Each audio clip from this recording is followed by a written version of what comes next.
এলাকার মানুষ আইসা মুসা নবীরে কয় নবী দোয়া করেন, মিশরে বৃষ্টি নাই।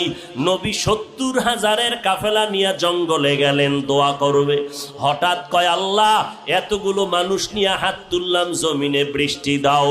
আমার আল্লাহ ডেকে বলে রে মুসা, তুমি যেই লোকগুলো নিয়ে দোয়া করতেছো এই লোকের মধ্যে একটা গুনাহগার আছে, লাগাতার 40 বছর গুনাহ করেছে, জিনা করতেছে। ওই বান্দাটারে যদি উঠাইয়া না দাও আমি তোমাদের দোয়া কবুল করিয়া বৃষ্টি দিব না। মুসা নবী ডাক দিয়া কয়, এই জিনাকার ময়দানে কে আসো? লাগাতার 40 বছর গুনাহ করতেছো রে নাফরমান, এখন আল্লাহর অর্ডার তুই ওঠ। তুই যদি উঠিয়া না যাও তোর কারণে আমাদের মোনাজাত কবুল হবে না। জিনাকারের ভয় ঢুকিয়া গেল, এখন যদি আমি উঠিয়া যাই তো মানুষ বলবে আমি জিনাকার। যদি